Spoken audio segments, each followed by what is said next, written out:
Urgensi Persatuan Nasional di Pilpres 2024 menurut Budiman Sujatmiko dan kawan-kawan. Ya, saya mau cerita aja bahwa dunia ini tidak sehitam putih yang kita kira sampai usia kita 7 tahun. Hitam putih pakai ganjar. Dan lurus. Ini untung bukan biru. Ya, saya salah. Hitam putih ganjar. Hitam putih. Yang mau saya sampaikan adalah 23 tahun kita sudah reformasi di dalam 23 ya? 25 ya? Apa sih ya?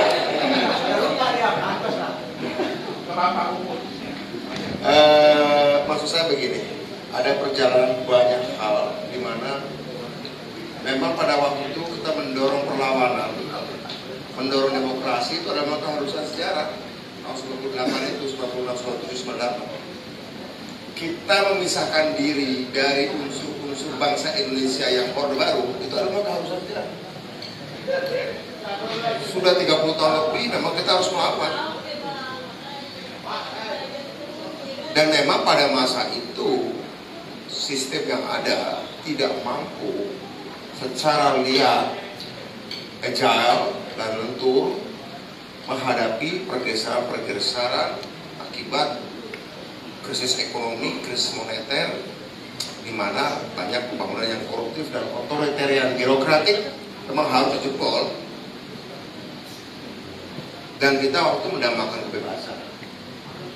Pasti itu Mangapul juga saya pikir juga ada di sana. Kita semua ada di sana, ya kan? Dan untuk itu keharusan sejarah. Tugas sejarah kita adalah berhadapan dengan Orde Baru. Pak Prabowo, Pak Wiranto, Pak Hendro Priyono, Pak Agung Gumelar, siapa lagi mungkin? Opung, itu yang militer, yang sipil pun, siapa? Akbar Tanjung. Waktu Bina lu siapa? Bagus lah kalau Bu Mega, Pak Prabowo, Pak Jokowi ketemu, itu aja, sederhana aja saya. Dimulai dari situ deh.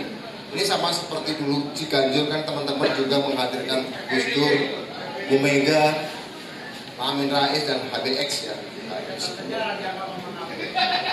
Tapi ya gini, Persatuan Nasional itu apa? Kenapa penting? Tapi saya kira sudah saya jelaskan ya, jawab pertanyaan dari Henry. Kalau kita semua mengira bahwa masalahnya juga masalah global saja ya. Rasa-rasanya masalah kita bukan manusia kok nanti. Bayangkan Henry, di tahun 2025 nggak lama lagi, puluhan juta kerjaan akan hilang. Pabrik-pabrik gak butuh manusia lagi. Pabrik-pabrik gak butuh buruh manusia lagi. Serikat buruh akan jatuh bergeningnya. Biaya produksi bisa ditekan dengan mengganti robot. Ya, artinya kita akan menghadapi loh. Hari ini orang nawari lapangan pekerjaan itu, bagaimana menarik lapangan pekerjaan? Sistem kerja nggak butuhkan, nggak bisa jadi lapangan pekerjaan kok, yang ada aja mau dicopotin kok. Terus kita mau terjebak pada populisme seperti tadi, nggak bisa. Terus kenapa Persatuan Nasional? Persatuan Nasional artinya manusia Indonesia harus punya rasa kebersamaan, rasa gotong royong, rasa solidaritas, kerjasama. Menghadapi apa? Menghadapi mesin-mesin yang makin cerdas. Kita setiap individu itu makin cerdas karena dibantu mesin yang makin cerdas. Kita jadi sangat percaya pada individu dan mesinnya kita enggak lagi percaya pada sama manusia. Menulis apa kan? Artikel, berita, makalah. Cuma aku dan handphone aja berkomunikasi. Aku gak butuh Mangapul, aku gak butuh Domingos, Henry gak butuh Noel gak butuh Henry. Untuk jadi pinter juga butuh orang lain. Seperti salah satu orang akan makin tergantung dengan ini kok. Gue makin cerdas karena mesin gue makin cerdas. Gue butuh makan, gue butuh apa barang. Gua butuh tulisan, gua ngomong. Coba bikinkan saya artikel tentang perang Rusia Ukraina dari perspektif Soekarno, perspektif Nehru, perspektif Mao Zedong. Buatkan, nulis artikel tajam. Aku butuh teman-teman gak manusia. Arti manusia akan makin nyatu dengan alatnya, tapi akan makin berpisah dengan sama manusia. Tapi alat sendiri kan gak netral. Alat ini sendiri kan ada di Google otaknya. Alat sendiri ada di Facebook otaknya. Alat sendiri ada di TikTok, ada di mana? Ada di Apple, otaknya di sana, ada di Samsung. Boom. Di dunia ini tahun 45 ada muncul teknologi baru yang mematikan dan menjadi game changer namanya teknologi nuklir. Apa yang terjadi dengan teknologi nuklir? Negara berlomba-lomba nuklir, tapi hanya sedikit negara saja yang bisa miliknya, dan setelah itu disepakati secara global, kita semua negara tidak boleh lagi memiliki senjata nuklir. Tapi terlanjur Amerika Serikat, Uni Soviet, Inggris, Prancis, India, Pakistan, Cina, Israel, apalagi Iran belum. Dia hanya 9 negara.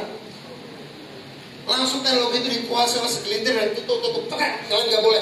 Dan kita hanya nggak boleh. 4 negara terbesar di dunia yang nggak punya senjata nuklir cuma Indonesia. Cina punya, Rusia punya, Amerika punya, Asia punya, Pakistan punya nuklir. Bung, hari ini ada teknologi namanya AGI, Artificial General Intelligence, yang kalau dikuasai oleh negara tertentu nanti akan dikuasai. Hanya ada negara tertentu saja yang punya teknologi AGI, Artificial General Intelligence, yang semua urusan bisa diurus oleh mesin. Urusan kesehatan, urusan pertanian, urusan pendidikan, urusan kebudayaan, urusan ibadah, urusan bahasa, urusan budaya, urusan politik, urusan bisnis, urusan perikanan, semuanya diatur. Dan hanya ada sedikit negara saja yang punya. Dan ketika itu dikuasai, akhirnya ada keputusan etis, nggak boleh lagi mengembangkan AGI karena nanti akan bisa mengambil alih manusia. Tapi pada saat itu dibongkar hanya segelintir negara yang punya. Dan kita kembali kan. Tahun 2045 nggak lama lagi hanya ada segelintir negara saja yang relevan. Yang lainnya cuma negara papan nama. Ketika kerjaanmu, politikmu, budayamu, cara bisnismu, olahragamu, kesenianmu, agamamu, tradisimu, bahasa-bahasa sukumu sudah dikuasai oleh 20 tahun 2045 nggak lama lagi dia itu urusan anak cucu kita. Di situ bisa terlaksana berikutnya. Sebagaimana saya dulu dan teman-teman militan berjuang untuk demokrasi, you juga. Hari ini aku harus militan juga berjuang untuk kepentingan bangsa. Ini satu-satu negara yang pernah gua kenal sebagai negara gua nggak punya alternatif untuk yang lain. Karena itu, jika ada teman-teman mengatakan kita butuh kebebasan-kebebasan, Bung, kaum progresif 25 tahun yang lalu sekarang bisa menjadi anti-establishment. Saya kenal banyak orang-orang di Eropa progresif 25 tahun lalu sekutu. Hari ini secara geopolitik mereka ada di posisi yang sama. Ada di posisi yang sama. Dalam melihat dedolarisasi, dalam melihat BRICS, proses mereka sama. Dalam melihat konflik Rusia Ukraina, posisi mereka sama. Orang-orang konservatif 25 tahun yang lalu yang menjadi lawan kita harusnya hari ini ada di posisi yang dan ini kan pernah terjadi di awal abad 20 ketika Bung Karno bilang seorang sosialis reformis gak ada gunanya bagi kemerdekaan nasional. Saya lebih melihat sekutu pada seorang raja, seorang feodal yang anti kolonialisme ketimbang seorang sosialis yang hanya ingin sekedar mereform kolonialisme. Jadi dunia gak sehitam begini. Raja-raja, sultan-sultan yang melawan kolonialisme jauh lebih bisa menjadi koalisi dari kaum progresif revolusioner yang berjuang untuk melawan kolonialisme ketimbang orang-orang sosialis moderat reformis yang melanggengkan kolonialisme hanya diperbaiki saja kolonialisme itu. Gas. Begitulah cara melihat sejarah kalau kita mau historis. Kita ini manusia Indonesia sekaligus manusia historis. Kita ikuti.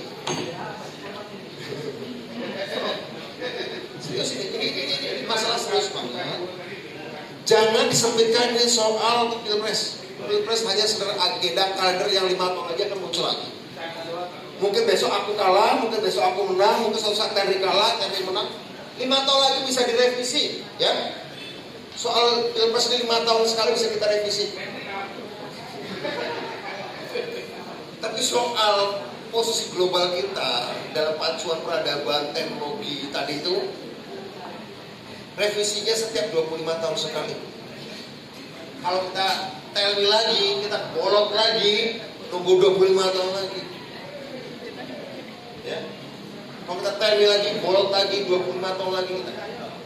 Kalau pilpres 5 tahun sekali, ya. 5 tahun sekali gua masih kuat lah revisinya. Kalau 25 tahun lagi, udah 70 tahun, men. Mendingan ibadah aja kita, ya kan? Terima kasih.